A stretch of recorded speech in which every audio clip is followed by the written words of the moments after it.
Good evening, welcome to Reality Check. So after Bahubali 2, this is clearly the season of sequels. And so tonight, we are going to take off from where we left the press freedom debate last night. Now, I've been inundated by many comments on Twitter saying that the era of the mainstream media is in any case over and that social media is the new free press. Now, it's worth debating that point because, let's face it, there are big issues with established media houses and social media is being seen as more democratic in some form or the other. However, there are some very big questions that come to mind, and today on this program we're going to try and address them. First of all, what is this new trend that we are seeing of a crackdown on social media itself? Not just the shutting down of the internet as we've seen in some parts of the country, but also FIRs for tweets, Digvijay Singh being the latest, arrest for posting morphed pictures, we just saw that in Bengaluru, the threatened jailing of WhatsApp administrators for material that anybody actually puts out there. So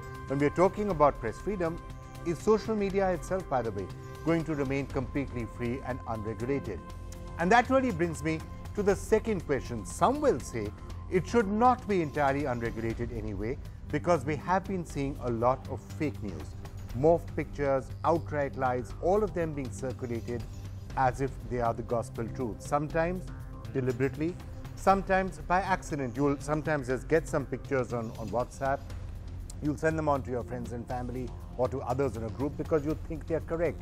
And that can be dangerous because sometimes it's just not true. Many will, however, feel that regulation isn't the answer to that. You shouldn't try and control or crack down on social media anyway. So if that's not the answer, what is the answer? And that's also something we're going to take a look at. And finally, question number 3, isn't it true that even if social media today is actually still largely dominated by established media companies and by big name journalists? So while you can call it democratic and you can say everyone has a voice, predominantly a lot of the voices that are being heard on social media are still of those of the established media. Now, I have guests here we're going to take through all aspects of that, but hey, this is about social media. So do tweet me your comments all through the program and I will continue to take your comments during the show. But let me start by welcoming my guests. So Madhu Train joining me for the sequel. She was here on Press Freedom and she's joining me again today, Editor-in-Chief of News Laundry, of course. Pawan Duggal is a cyber expert, cyber law expert, who's going to tell us why exactly people are or are not being arrested and why warrants are being issued or not being issued. Shreyas, who's here with us, actually you filed that petition against 66A. Yeah. And you therefore were able to get that withdrawn. But there are obviously other laws that are getting people into a lot of trouble. Vikas Pandey is a social media volunteer with the BJP. He's worked on I Support Narendra Modi. A number of other sites has been put out. And it's great to have with us Prateek Sinha also, who's the co-founder of altnews.in, who's been actually going out and finding a lot of these fake news stories and putting them out there. Right, let me just kick off though with the actual crackdown that seems to be happening. Shreya, when you said 66A and you ran that campaign against 66A, you're still seeing a lot of people having FIRs, you're having people being arrested, people in Bengaluru, Facebook posts got arrested, FIR against Digvijay Singh today. There's a case which has just happened in Uttar Pradesh which says any WhatsApp administrator could be sent to jail for something that someone puts out. What are these laws that are in operation? So obviously 66A wasn't really necessary.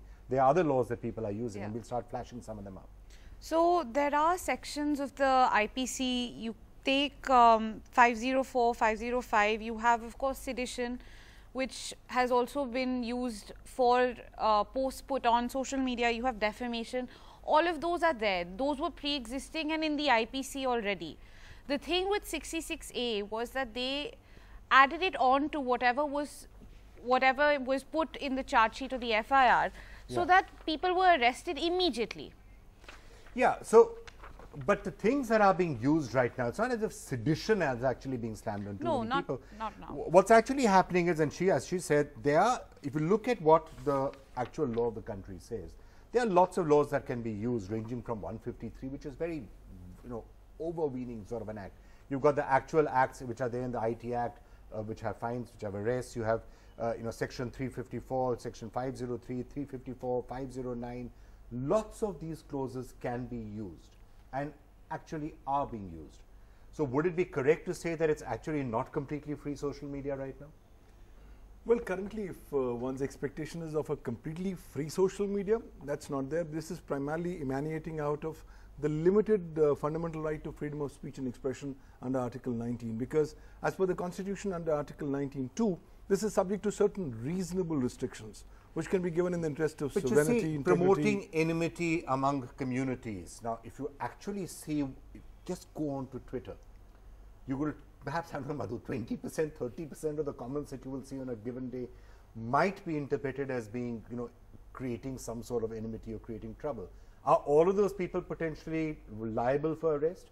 Or WhatsApp group administrators, what the court said that if anybody is forwarding a remark there which is objectionable, the WhatsApp group administrator could be arrested unless he A, takes that comment off, and B, goes and reports it to the police. And that sounds rather onerous. It's almost, but then go complain about some friend of yours who posted something on Facebook which may be wrong. But then that's what was the quiet law of the country way back in 2008, because the amendments to the 2008 to the Information Technology Act added this new, very exhaustive concept of an intermediary. And the way they define the intermediary is so broad that 99% of companies today qualify as intermediaries, including any person who on behalf of another person receives, stores or transmits any record. So Madhav, this is what the law is actually right now. Then theoretically, they could be coming and knocking on anyone's door. And who the they is, I don't know, because, it depends on who's ruling at which point and which government and all of that. But theoretically, there are these laws that can be used to crack down on social media if someone wants to. If I may, you're blurring the two issues. When you're talking about the government or anyone going after someone for a particular tweet, whether they use section 66A, which is now redundant, that's a political control on the social media. If you're talking about fake news, which is a completely different thing. I haven't even come to fake news yet. I'm only talking about the first part right now. Well, the first part, I believe in complete freedom, in being able to express, anyone expressing themselves. But the point is, the most important development that has taken place in social media, although it's a wonderful thing and it's given a voice to many people, I think if there wasn't anonymity to that voice, there would be responsibility. Madhu, so let me just put it to you directly. Let's set aside the fake part of it. I'm going to come to that next. Let's just look at it, even if it's not anonymous. Supposing somebody on social media, on a WhatsApp group, for example, which may be with friends and family or whoever, it is, after all, an ideological echo chamber. Supposing someone comes out and says, oh, I think all people, belonging to a particular community should be thrown out of the country, or it could be any community, or somebody should be, some action. Well, they say it all the time. I know they say it all the time, so that's why I'm asking you. Theoretically, those people could be arrested for that. As per the laws, it's not being implemented, but they could be. I don't believe in that kind of thing. I don't think those kind of people should be arrested. However, in individuals who are targeted in any particular way, they should have some recourse to, for example, may I give an example? There was a hospital conversation between two doctors, which was kind of abusing the patient they were dealing with.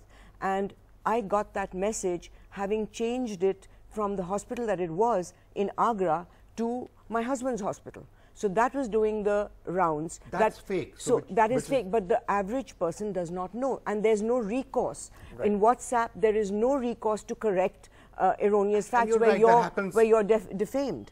So I'll come to the fake part of it, because obviously it's slightly different. But let's assuming it's not fake. Let me get you in on this. Let's assuming it's not fake. Let's supposing it is. What is your question, Vikram, on this social media? My simple question on the matter is that there is a certain crackdown that is potentially possible. Either it is happening, they're already seeing people being arrested, you're already seeing people being called in. To what extent should somebody be concerned if you're a WhatsApp group administrator? I think it depends on the individual case, because if it is a chief minister who's going after an opponent, if it is somebody... But anybody, you could have any court or any district magistrate or somebody could just come up and saying, yeah, this person has posted a following comment, which could be an opinion, by the way. Yes. And you could theoretically have your arrest being ordered right now. That's what the law is. I'm saying it's not being followed fully, but that's what the law is actually saying from what Pawan is saying. Yeah, I think so I'm saying I don't think many people even know about that. I think Did you know about this? I think that is frightening. I think it's frightening because the way things are and the violence that's being perpetrated through all this, and the government's pushing on any selective arrests or FIRs is, I don't think it's good for the country. Okay. So let me get you in on this. Were you, for example, are people commonly aware that these provisions do exist? They are aware because means they see and hear about news being arrested, administrators of WhatsApp groups being arrested.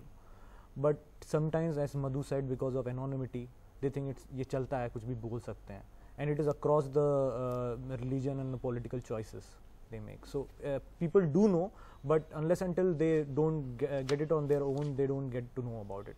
Okay. Your take on this?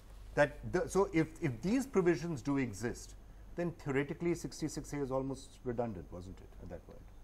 See, 66A was being added on to whatever political machinery was pushing that arrest.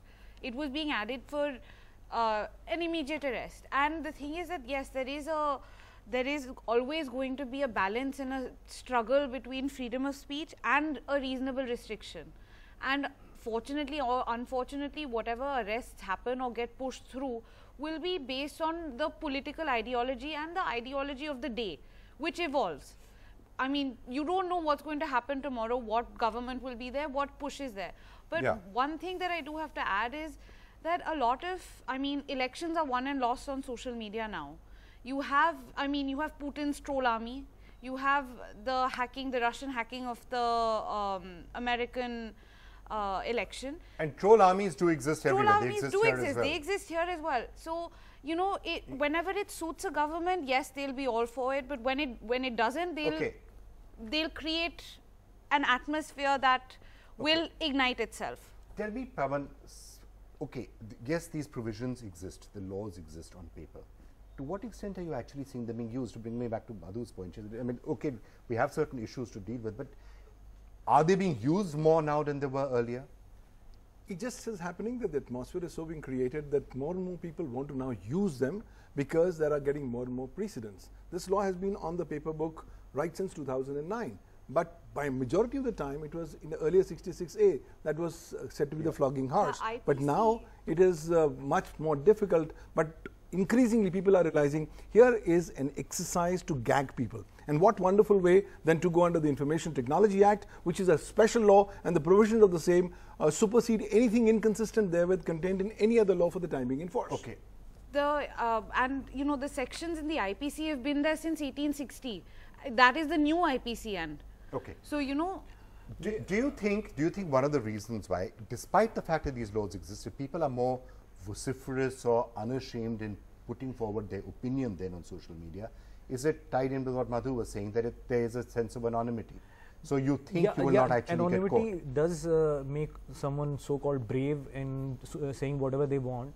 But I want to address the elephant in the room, which I have not seen many people addressing that.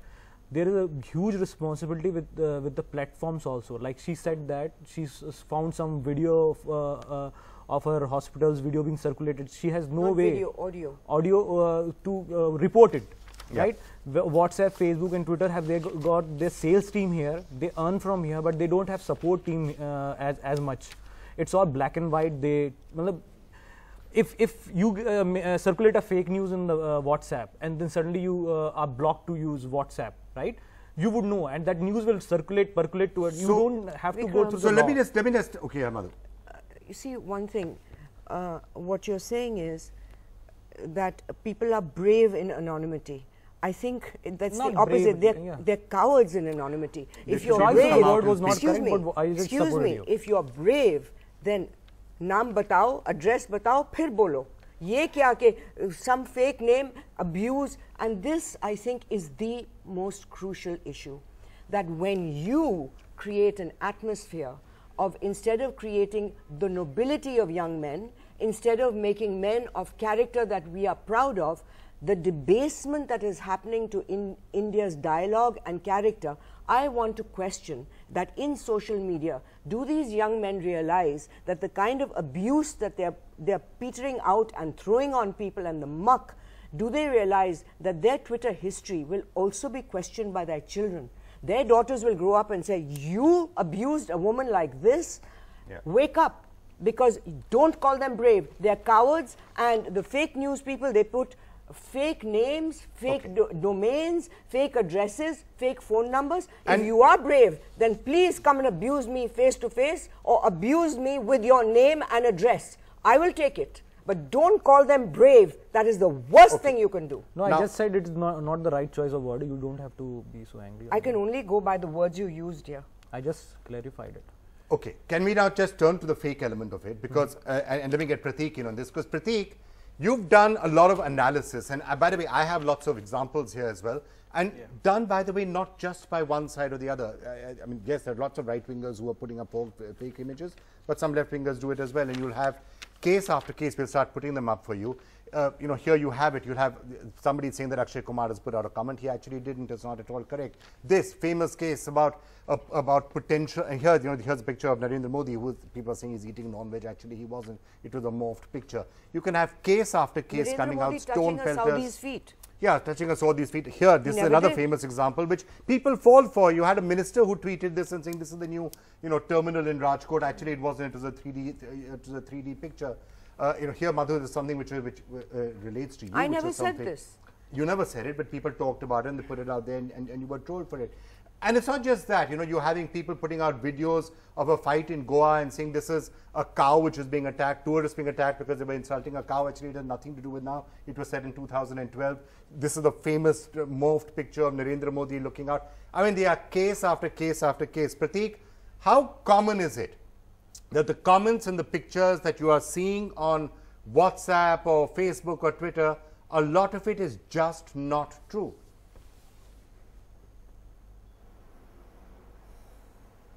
It's very common. It's happening every single day, you know.